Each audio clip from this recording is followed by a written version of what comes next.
Alhamdulillah nahmaduhu wa nasta'inuhu wa nastaghfiruh wa na'udzu billahi min syururi anfusina wa min sayyiati a'malina may yahdihillahu fala mudhillalah wa may yudlilhu fala hadiyalah. Asyhadu an la ilaha illallah wa asyhadu anna Muhammadan abduhu wa rasuluh. Allahumma salli ala Muhammad wa ala ali Muhammad. Amma ba'du fa ya ibadallah, usikum wa nafsi bittaqallah wa ta'atihi la'alakum tuflihun. Faqala Allah Ta'ala fi kitabihil karim, ya ayyuhalladzina amanu taqullaha haqqa tuqatih wa la tamutunna illa wa antum muslimun. Hadirin sekalian, jamaah Masjid Ni'matul Ittihad yang seiman dan seperjuangan, yang insyaallah dimuliakan Allah Subhanahu wa taala. Ada satu kisah yang menarik dari salah seorang sahabat Nabi yang bernama Thalha bin Ubaidillah. Thalha bin Ubaidillah ini adalah 10 generasi pertama yang masuk Islam. Orangnya kaya dan dermawan. Satu ketika Thalha kedatangan 2 orang laki-laki yang minta izin agar bisa tinggal di rumahnya. Karena 2 orang laki-laki itu datangnya dari luar kota Madinah. Adapun tujuan 2 orang laki-laki itu datang ke Madinah, di antaranya ialah untuk mendalami ilmu agama Islam dan juga tentunya berjuang untuk Islam dan umat Islam. Akhirnya kedua orang itu diterima oleh Thalha untuk nginep di rumahnya. Tidak beberapa lama mereka tinggal di tempat Thalha.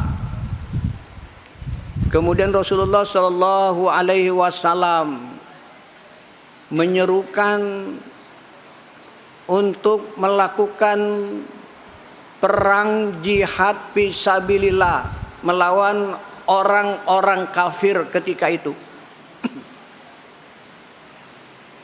Lalu kedua orang ini ikut. Thalha juga ikut perang bersama sahabat yang lain. Singkat kata, orang yang pertama di dalam peperangan itu dia gugur. Dia mati syahid. Orang yang kedua, sahabat yang kedua tidak mati syahid dan kembali bersama Thalha. Akan tetapi hadirin sekalian, 1 tahun setelah itu, maka orang yang kedua ini pun meninggal dunia. Kalau yang pertama itu meninggalnya syahid, gugur di medan perang, tetapi sahabat yang kedua ini dia meninggalnya seperti biasa, layaknya kebanyakan manusia. Hadirin sekalian, satu ketika Thalha bin Ubaidillah ini bermimpi. Dia bermimpi bertemu dengan sahabat yang pertama yang mati syahid berada di depan pintu surga. Dan ketika itu pintu surga sedang ditutup. Tidak lama pintu surga itu terbuka. Muncul malaikat. Lalu laki-laki yang mati syahid itu ingin masuk ke dalam surga. Dicegah oleh malaikat. Kata malaikat, nanti dulu, karena ada orang yang akan lebih dulu daripada kamu. Kalau orang itu sudah masuk ke dalam surga, baru kamu boleh masuk ke dalam surga. Akhirnya orang itu Tolha dan orang itu menunggu. Tidak lama ditunggu, ternyata datanglah seorang laki-laki. Dan seorang laki-laki yang datang itu tidak lain adalah temannya sendiri. Yang dia matinya bukan mati syahid. Matinya biasa-biasa saja. Dia masuk ke dalam surga. Setelah itu diikuti oleh orang yang mati syahid. Dan ketika Tolha akan masuk ke dalam surga, oleh malaikat dikatakan, ya Tolha, engkau kembali, engkau belum waktunya. Hadirin sekalian, keesok paginya kemudian Tolha menceritakan tentang mimpinya kepada sahabat-sahabat yang lain. Lalu sahabat-sahabat yang lain yang mendengar mimpi Tolha itu kaget, tidak mengerti. Bagaimana mungkin ada orang yang mati syahid tiba-tiba dikalahkan oleh orang yang tidak mati syahid ketika masuk ke dalam surga? Ini sama sekali mereka tidak mengerti. Padahal kita tahu orang yang mati syahid, li syahid indallah situ khisal. Orang yang mati syahid itu di sisi Allah, dia mempunyai 6 keistimewaan. Luar biasa. Satu di antara keistimewaan itu adalah wa yural maq'adahu minal jannah. Ditampakkan dia tempatnya di dalam surga. Luar biasa keistimewaan orang yang mati syahid di sisi Allah. Dan itu dinyatakan dalam satu hadis oleh Rasulullah sallallahu alaihi wasallam, riwayat Imam Tirmidzi. Lalu karena sahabat-sahabat bingung, tidak mengerti kenapa ini bisa terjadi, seakan-akan kok tidak pas dengan hadis yang sahih. Hadirin sekalian, enaknya di zaman Nabi, kalau ada sesuatu yang kurang dipahami atau tidak dipahami, bisa langsung nanya kepada Nabi. Karena Nabi masih hidup ketika itu. Lalu makalah mereka berbondong-bondong, Tolha dan beberapa kawannya datang kepada Rasulullah menanyakan tentang masalah ini. Ketika diceritakan tentang hal itu, Nabi mengatakan, apanya yang aneh? Apanya yang kamu tidak mengerti? Kata Tolha bin Ubaidillah, ya Rasul, kok bisa terjadi orang yang mati syahid kok kalah dengan orang yang tidak mati syahid? Bagaimana ini bisa terjadi ya Rasulullah? Lalu Rasulullah tersenyum mendengar ini. Dia bertanya kepada Tolha, ya Tolha, orang yang mati belakangan itu berapa lama jaraknya dengan orang yang mati syahid? Lalu kata Tolha, 1 tahun ya Rasulullah. Lalu Nabi bertanya lagi, apakah dalam 1 tahun orang itu menemui bulan Ramadan? Lalu kata Tolha, iya ya Rasulullah, orang itu menemui Ramadan. Lalu apakah di dalam bulan suci Ramadan itu dia melaksanakan ibadah puasa? Iya ya Rasulullah, dia berpuasa. Apakah dia sholat taraweh? Sholat taraweh, tentunya sholat wajibnya tidak dibicarakan lagi, udah pasti. Apakah dia infak dan bersedekah? Iya ya Rasulullah. Apakah dia beritikaf? Iya, ya Rasulullah.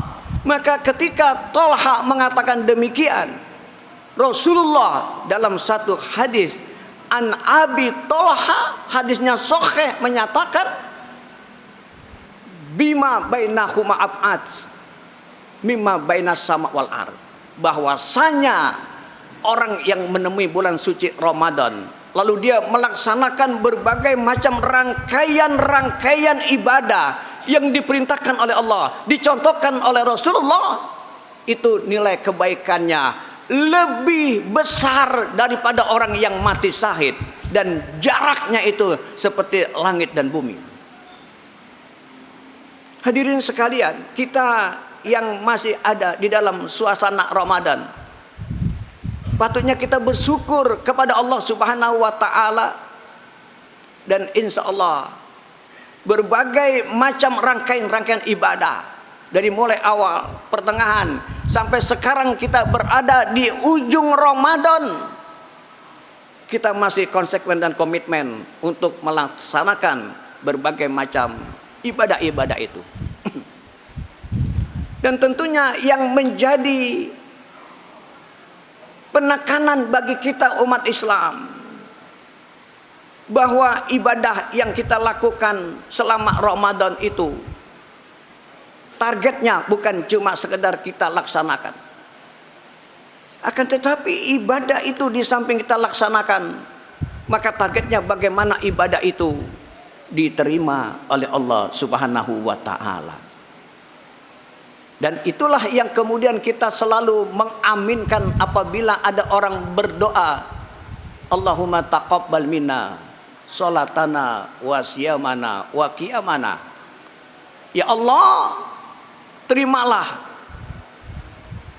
sholat saya, ibadah saya, puasa, dan lain-lain sebagainya. Itu permohonan kita. Jadi kalau saya ingin mengumpamakan, kita punya anak itu lulus SMA, dia pengen masuk kepada perguruan tinggi, yang tentunya perguruan tinggi yang prestis, paling tidak perguruan tinggi negeri. Lalu ada soal sebagai seleksi 100 soal. Maka ketika orang itu menjawab 100 soal, itu belum jaminan dia masuk. Kenapa? Karena yang menjadi jaminan adalah dia jawab 100 soal dan jawaban itu benar. Sebagaimana kita selama ini telah melaksanakan berbagai macam ibadah.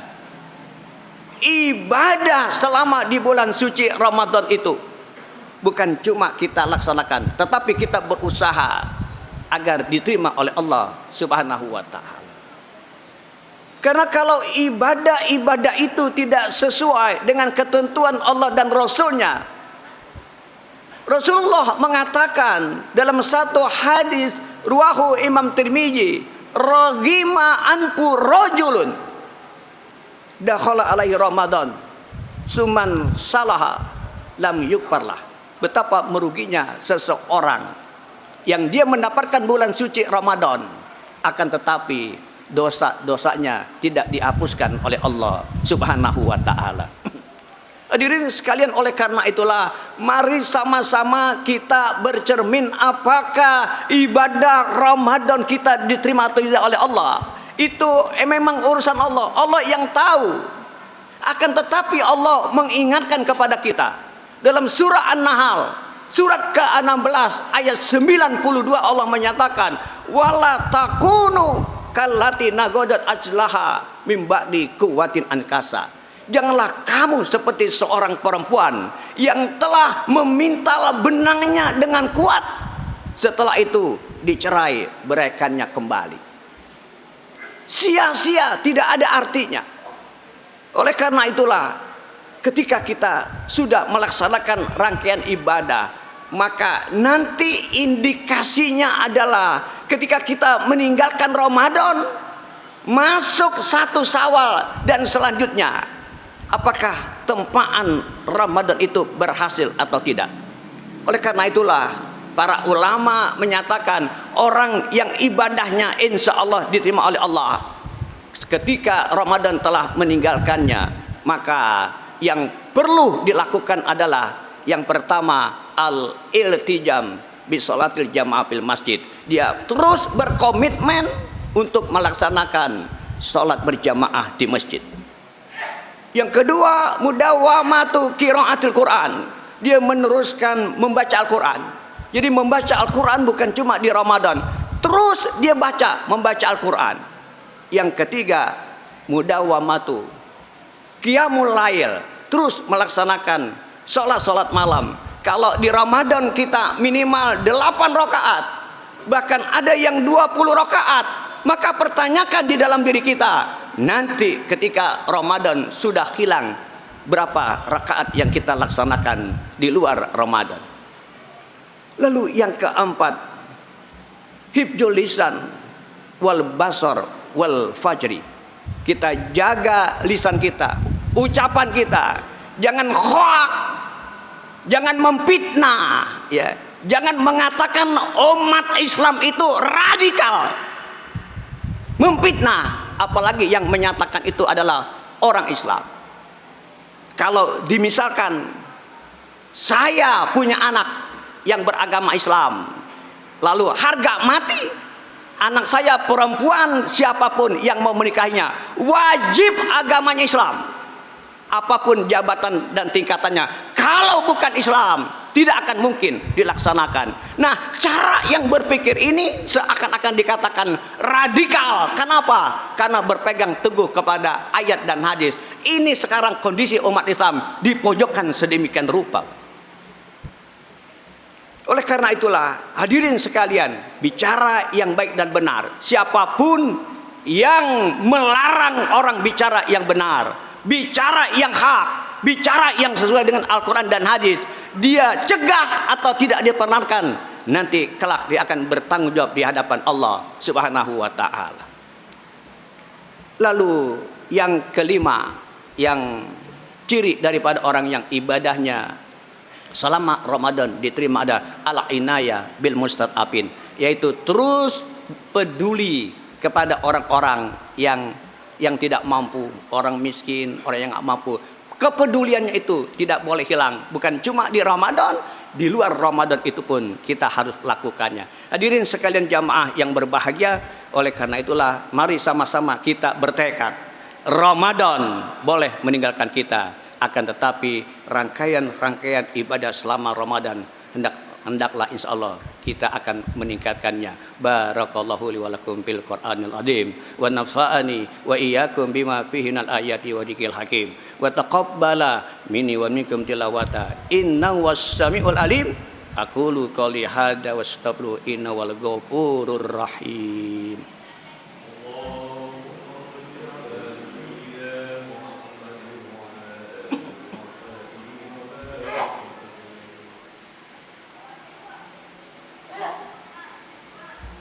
Alhamdulillahirabbil alamin wa bihi nasta'inu ala umuri dunya waddin.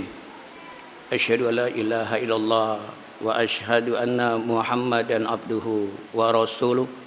Allahumma sholli ala Muhammad wa ala ali Muhammad. Hadirin sekalian, di saat Nabi sampai ke kota Madinah, di sana sudah ada 2 hari raya yang sudah temurun-temurun dilakukan oleh masyarakat Madinah. Dalam hari raya itu yang ada adalah permainan-permainan, ketawa, bercanda, dan lain sebagainya yang membuat manusia lalai. Maka Rasulullah menyatakan, akan aku ganti, aku rubah hari raya ini. Hari raya kita umat Islam, yang pertama adalah Idul Adha, Yaumun Nahar. Yang kedua adalah Idul Fitri. Nah, konteksnya adalah bahwasanya ketika kita melaksanakan peristiwa Idul Fitri, insya Allah ada yang besok, insya Allah ada yang sekarang, ya. Itu tidak boleh keluar dari koridor ketakwaan kepada Allah Subhanahu wa ta'ala. Jadi kalau kita pengen makan, makanlah seadanya. jangan jor-joran. Dan kalau bisa dihindarkan berjabat tangan yang bukan mahram. Karena pada saat Idul Fitri itu waktu yang tepat untuk kita membersihkan diri kita dari segala dosa. Akan tetapi yang kita lakukan kalau kita bersalaman dengan orang yang bukan mahram, maka yang terjadi itu adalah dosa besar. Dan ketika kita bertemu kepada saudara-saudara kita, silakan kita mengucapkan minal aidin wal faidin, selamat lebaran. Tapi ingat, yang pertama kali kita sebutkan ketika kita bertemu adalah sebagaimana yang dilakukan oleh para sahabat di zaman Rasulullah. Taqabbalallahu minna wa minkum. Taqabbal ya karim. Kita saling doa mendoakan, bukan saling maaf-maafkan. Kita taqabbalallahu minna wa minkum. Semoga Allah menerima ibadah kamu dan semoga ibadah kita semua. Hadirin sekalian, inilah yang bisa saya sampaikan insyaallah.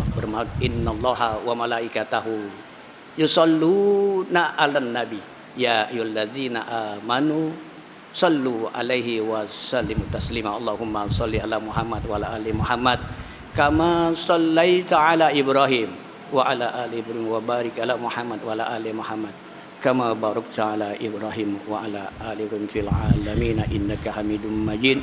Allahumma ighfir lil muslimin wal muslimat wal mu'minin wal mu'minat al ahya'i minhum wal amwat bi rahmatika ya arhamar rahimin. Allahumma a'izzal Islam wal muslimin wa ahlikil kafir musyrikin wa la taj'al munafiqin zalimin. Allahumma alif baina qulubil mu'minin wa farij jama'atal kufril musyrikin bi inayatika wa rahmatika ya arhamar rahimin. Rabbana fir lana wa liwalidayna warhamhuma kama rabbayana shighara. Rabbana atina fid dunya hasanah wa fil akhirati hasanah wa qina azabannar. Ibadallah, innallaha ya'murukum bil adli wal ihsan wa ita'i dzil qurba wa yanha 'anil fahsya'i wal munkari wal baghi ya'idukum la'allakum tadhakkarun wa la dzikrullahi akbar.